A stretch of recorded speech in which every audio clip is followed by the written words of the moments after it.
Hi students, നമ്മുടെ lesson 2 stories about ഫ്ലൈയിങ്ങിൻ്റെ second പാർട്ടാണ്. സ്റ്റോറിയുടെ പേര് ദ ബ്ലാക്ക് എയ്റോപ്ലെയിൻ. ഒരു പൈലറ്റ് പാരീസിൽ നിന്നും ഇംഗ്ലണ്ടിലോട്ട് ഫ്ലൈ ചെയ്യുകയാണ്.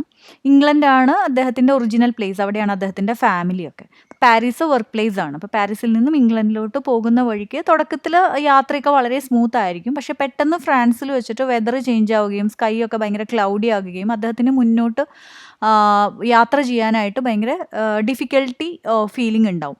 പക്ഷെ അതിനെല്ലാം ഓവർകം ചെയ്തുകൊണ്ട് അദ്ദേഹത്തിൻ്റെ ആ ഒരു കോൺഫിഡൻസ് കൊണ്ടും മെൻ്റൽ സ്ട്രെങ്ത് കൊണ്ടൊക്കെ ആ ഒരു സിറ്റുവേഷനെ ഓവർകം ചെയ്ത് അദ്ദേഹം കറക്റ്റ് ഡെസ്റ്റിനേഷനിൽ സേഫായിട്ട് ലാൻഡ് ചെയ്യുകയാണ്. അപ്പോൾ അതിൻ്റെ ഒരു സ്റ്റോറിയാണ് ദ ബ്ലാക്ക് എയ്റോപ്ലെയിൻ. നമുക്കിതിൻ്റെ ലൈൻ ബൈ ലൈൻ എക്സ്പ്ലനേഷൻ നോക്കാം. The moon was coming up in the east behind me and stars were shining in the clear sky above me.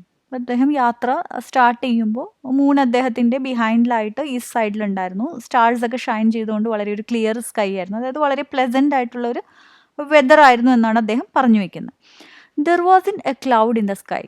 സ്കൈയിൽ cloud ഒന്നും ഉണ്ടായിരുന്നില്ല. I was happy to be alone high up above the sleeping countryside. അപ്പോൾ അദ്ദേഹം തനിയാണ് യാത്ര ചെയ്യുന്നത്. പക്ഷെ അതിൽ അദ്ദേഹം ഭയങ്കര അധികം സന്തോഷവാനായിരുന്നു. ഈ കൺട്രി സൈഡ് എന്ന് വെച്ചാൽ വില്ലേജ്. അപ്പോൾ സ്ലീപ്പിംഗ് കൺട്രി സൈഡ് എന്ന് വെച്ചാൽ നല്ല നൈറ്റ് ടൈമാണ്. അപ്പോൾ എല്ലാവരും ഉറങ്ങുന്ന ആ ഒരു സമയമാണ്. അപ്പോൾ ആ ഒരു സ്ലീപ്പിംഗ് വില്ലേജിന് മുകളിലായിട്ട് തനിയെ ഇങ്ങനെ ഫ്ലൈ ചെയ്യുന്നതിൽ അദ്ദേഹം വളരെയധികം ഹാപ്പി ആയിരുന്നു.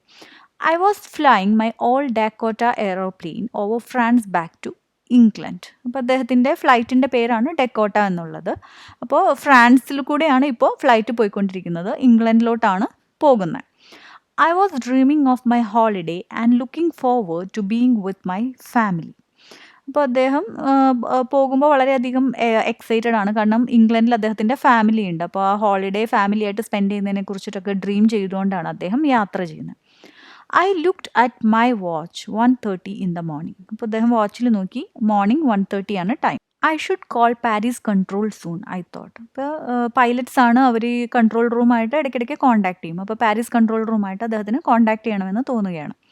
As I look down past the nose of the aeroplane, I saw the lights of a big city in front of me.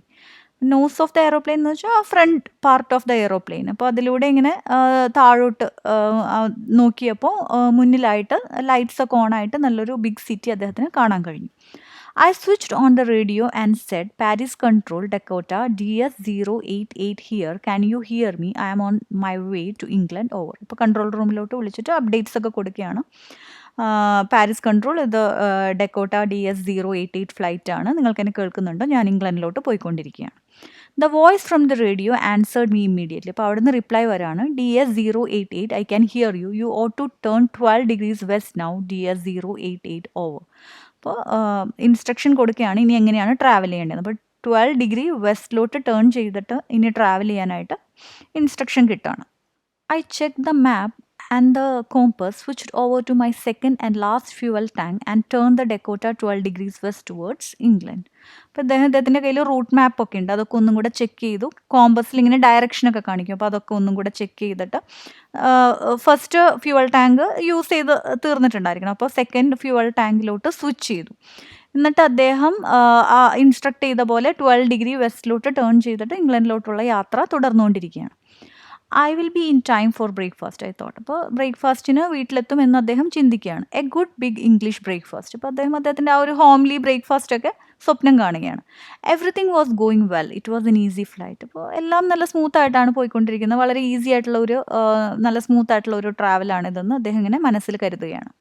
Paris was about 150 kilometers behind me when I saw the clouds. ഇപ്പോൾ പാരീസിൽ നിന്നാണ് അദ്ദേഹം യാത്ര ആരംഭിക്കുന്നത്. ഇപ്പോൾ 150 kilometers അദ്ദേഹം പാരീസിൽ നിന്നും പിന്നിട്ടിരിക്കുന്നു. ആ സമയത്താണ് അദ്ദേഹം ക്ലൗഡ്സ് കാണുന്നത്. വെറും ക്ലൗഡ്സ് അല്ല, storm clouds. They were huge. അപ്പോൾ അതിന് നല്ല വലിപ്പമുണ്ടായിരുന്നു. They looked like black mountains standing in front of me across the sky. അപ്പോൾ അദ്ദേഹത്തിന് ഈ സ്റ്റോം ക്ലൗഡ്സ് കണ്ടപ്പോൾ ബ്ലാക്ക് മൗണ്ടൻസ് മുന്നിൽ നിൽക്കുന്ന പോലെയാണ് തോന്നിയത്. I knew I could not fly up and over them and I did not have enough fuel to fly around them to the north or south. അപ്പോൾ അതിന് മുകളിലൂടെ ഫ്ലൈ ചെയ്യാനുള്ള ഒരു കോൺഫിഡൻസ് അദ്ദേഹത്തിന് ഉണ്ടായിരുന്നില്ല. അതിന് അദ്ദേഹത്തിന് കഴിയുമായിരുന്നില്ല. അതിനകത്ത് കൂടെ എങ്ങനെയെങ്കിലും പോയി സ്ട്രെയിറ്റ് ആയിട്ട് പോകാമെന്ന് വെച്ചിട്ടുണ്ടെങ്കിൽ അതിനകത്ത് തന്നെ ഇങ്ങനെ ഡയറക്ഷനൊക്കെ മാറിപ്പോകും. സ്റ്റോം ക്ലൗഡ് ആകുമ്പോൾ നമുക്കൊന്നും ചുറ്റുമൊന്നും കാണാൻ കഴിയില്ല. അപ്പോൾ അതിനകത്ത് കൂടെ ഇങ്ങനെ നോർത്ത് സൗത്ത് എന്നൊക്കെ പറഞ്ഞ് ഇങ്ങനെ ഡയറക്ഷൻസ് ഒക്കെ ചേഞ്ച് ചെയ്ത് എങ്ങനെയെങ്കിലും ട്രാവൽ ചെയ്യാമെന്ന് വെച്ചിട്ടുണ്ടെങ്കിൽ അതിന് മാത്രമുള്ള ഫ്യൂവൽ അദ്ദേഹത്തിൻ്റെ ഫ്യൂവൽ ടാങ്കിൽ ഉണ്ടായിരുന്നില്ല. നമ്മൾ പറഞ്ഞിരുന്നു ലാസ്റ്റ് ടാങ്കാണ് അദ്ദേഹം യൂസ് ചെയ്തുകൊണ്ടിരിക്കുന്നത്. അപ്പോൾ അതുകൊണ്ട് അദ്ദേഹത്തിന് മുന്നോട്ട് പോകാനായിട്ട് ബുദ്ധിമുട്ട് അനുഭവപ്പെട്ടു. I ought to go back to Paris, I thought, but I wanted to get home. I wanted the breakfast. അപ്പോൾ ആദ്യം അദ്ദേഹം ചിന്തിച്ചത് തിരിച്ച് പാരീസിലോട്ട് തന്നെ പോകാമെന്നാണ്. പക്ഷെ അദ്ദേഹത്തിന് വീട്ടിലെത്താനായിട്ടുള്ള ആ ഒരു ആഗ്രഹം ഉണ്ടായിരുന്നു. എല്ലാവരോടും ഒന്നിച്ചിരുന്ന് ബ്രേക്ക്ഫാസ്റ്റ് കഴിക്കാനും ഒക്കെയുള്ള ആഗ്രഹം കൊണ്ട് മുന്നോട്ട് പോകാമെന്ന് തന്നെ തീരുമാനിക്കുകയാണ്. I will take the risk, I thought, and flew that old Dakota straight into the storm. അതുകൊണ്ട് തന്നെ റിസ്ക് എടുക്കാമെന്ന് തീരുമാനിച്ചിട്ട് അദ്ദേഹം സ്ട്രെയിറ്റ് ആയിട്ട് സ്റ്റോമിലോട്ട് എൻ്റർ ചെയ്യാണ്. Inside the clouds everything was suddenly black. അപ്പോൾ ക്ലൗഡിനകത്ത് എല്ലാം ബ്ലാക്ക് ആയിരുന്നു. It was impossible to see anything outside the എയ്റോപ്ലെയിന് പുറത്തോട്ട് അദ്ദേഹത്തിന് ഒന്നും കാണാൻ കഴിഞ്ഞിരുന്നില്ല. The old aeroplane jumped and twisted in the air. അപ്പോൾ അതിനകത്തോട്ട് ഓടിച്ചു കയറ്റിയപ്പോൾ എയ്റോപ്ലെയിൻ ഇങ്ങനെ ജെർക്ക് ചെയ്യാനും ട്വിസ്റ്റ് ചെയ്യാനൊക്കെ തുടങ്ങി. I looked at the compass. അപ്പോൾ കോമ്പസിലോട്ട് നോക്കി അദ്ദേഹം. I couldn't believe my eyes. The compass was turning round and round and round. അപ്പോൾ കോമ്പസിലോട്ട് ഡയറക്ഷൻ നോക്കാനായിട്ട് ചെക്ക് ചെയ്യാനായിട്ട് നോക്കിയപ്പോൾ കോമ്പസ് ഇങ്ങനെ അങ്ങോട്ടും ഇങ്ങോട്ടൊക്കെ റൗണ്ട് ചെയ്തുകൊണ്ടിരിക്കുകയാണ്. അതായത് അത് പ്രോപ്പറായിട്ട് വർക്ക് ചെയ്യുന്നില്ല. ഡയറക്ഷൻസ് ഇങ്ങനെ പല രീതിയിൽ കാണിച്ചുകൊണ്ടിരിക്കുകയാണ്. It was dead. It would not work. The other instruments were suddenly dead too. I tried the radio. Paris control, can you hear me. Compass work ചെയ്യുന്നില്ല എന്ന് കണ്ടപ്പോൾ വേറെ ഇൻസ്ട്രുമെൻറ്റ്സ് ഒക്കെ നോക്കുകയാണ്. അതും ഒന്നും വർക്ക് ചെയ്യുന്നില്ല. അങ്ങനെ അവസാനം കൺട്രോൾ റൂമിലോട്ട് വിളിക്കാമെന്ന് വെച്ചിട്ട് വിളിക്കുകയാണ് അദ്ദേഹം. അപ്പോൾ കൺട്രോൾ റൂമിൽ കേൾക്കുന്നുണ്ടോ എന്ന് ചോദിക്കുകയാണ്.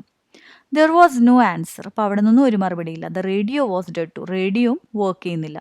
I had no radio, no compass, and I could not see where I was. അപ്പോൾ റേഡിയോ ഇല്ല, കോമ്പസ് ഇല്ല. അപ്പോൾ സപ്പോർട്ട് ചെയ്യാനുള്ള ഇൻസ്ട്രുമെൻറ്റ്സ് ഒന്നും വർക്ക് ചെയ്യുന്നില്ല. ഒന്നും അദ്ദേഹത്തിന് കാണാനും കഴിയുന്നില്ല. I was lost in the storm. Then in the black clouds quite near me, I saw another aeroplane. അങ്ങനെ അദ്ദേഹം ആകെ എന്ത് ചെയ്യണമെന്നറിയാതെ നിൽക്കുന്ന സമയത്താണ് അദ്ദേഹത്തിന് അരികിലായിട്ട് അദ്ദേഹം മറ്റൊരു എയ്റോപ്ലെയിൻ കണ്ടത്. It had no lights on it wings, but I could see it flying next to me through the Storm.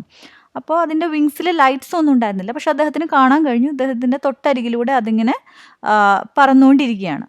I could see the pilot's face turn towards me. അപ്പോൾ ആ എയ്റോപ്ലെയിൻ്റെ അകത്ത് പൈലറ്റിൻ്റെ മുഖം അദ്ദേഹത്തിന് കാണാൻ കഴിഞ്ഞു. I was very glad to see another person. He lifted one hand and weaved.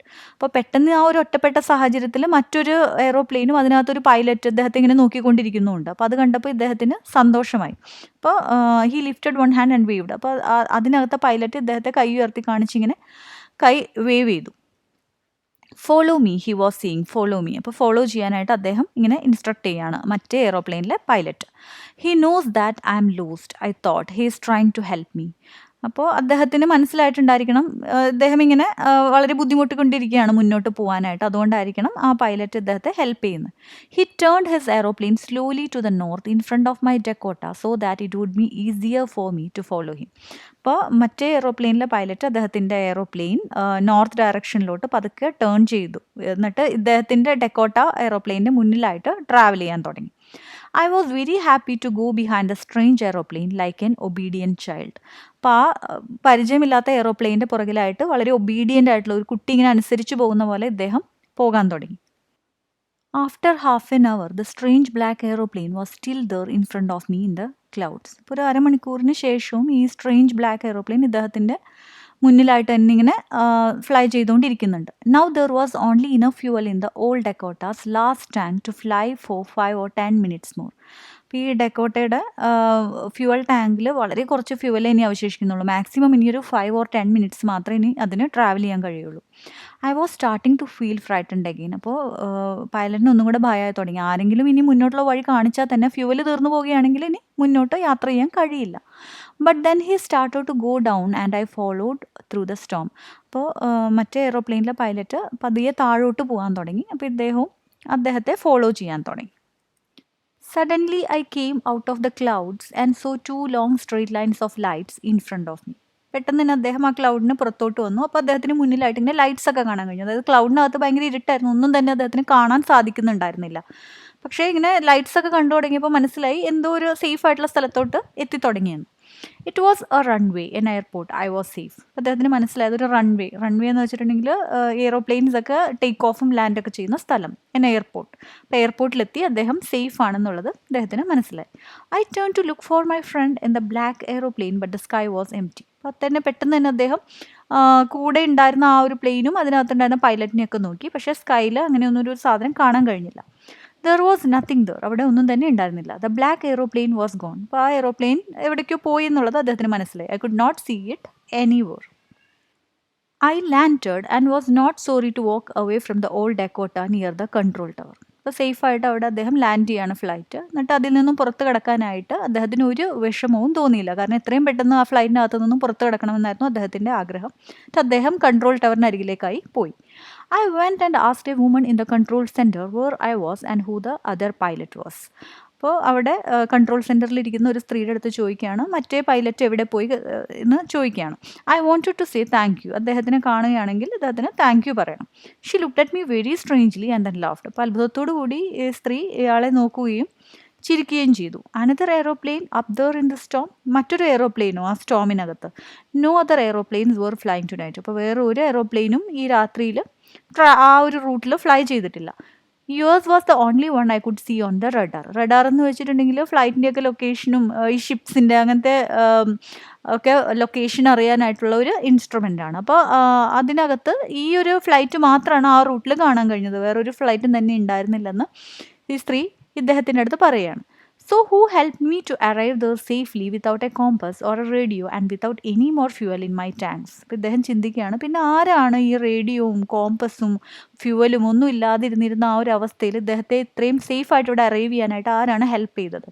Who was the pilot on the strange black aeroplane flying in the storm without lights? അപ്പോൾ ആരായിരുന്നു ആ ബ്ലാക്ക് എയ്റോപ്ലെയിനിൽ ആ സ്റ്റോമിൽ ഇദ്ദേഹത്തെ ഡയറക്റ്റ് ചെയ്തിരുന്ന lights ഒന്നും ഇല്ലാത്ത ആ ഒരു എയ്റോപ്ലെയിനിൽ ഇരുന്നിരുന്ന പൈലറ്റ് ആരായിരുന്നു എന്ന് അദ്ദേഹം ചിന്തിക്കുകയാണ്. അപ്പോൾ അങ്ങനെ ഒരു ബ്ലാക്ക് എയ്റോപ്ലെയിനോ അതിലൊരു പൈലറ്റോ റിയൽ ആയിട്ട് ഉണ്ടായിരുന്നില്ല. ഇത് ഇദ്ദേഹത്തിൻ്റെ ഒരു ഇല്യൂഷൻ, ഒരു തോന്നൽ മാത്രമായിരുന്നു. സ്വന്തം വീട്ടിലോട്ട് വളരെ സേഫായിട്ട് എത്തണം എന്നുള്ള ആ ഒരു ആഗ്രഹം കൊണ്ട് അദ്ദേഹത്തിൻ്റെ ആ ഒരു ഇന്നർ സ്ട്രെങ്ത് തന്നെയാണ് അദ്ദേഹത്തെ ഗൈഡ് ചെയ്തിരുന്നത്. അപ്പോൾ ആ ഒരു സിറ്റുവേഷനിൽ മറ്റാരോ ഗൈഡ് ചെയ്യുന്നത് പോലെ അദ്ദേഹത്തിന് തോന്നിയതാണ്. അപ്പോൾ ഇത്രയുമാണ് ദ ബ്ലാക്ക് എയ്റോപ്ലെയിൻ എന്ന് പറയുന്ന സ്റ്റോറി. ഇതിനെക്കുറിച്ച് എന്തെങ്കിലും ഡൗട്ട് ഉണ്ടെന്നുണ്ടെങ്കിൽ നിങ്ങൾക്ക് കമൻറ്റ് ബോക്സിൽ കമൻറ്റ് ചെയ്യാവുന്നതാണ്. Thank you for watching the video. Please like and share and don't forget to subscribe the channel to get notification for new videos.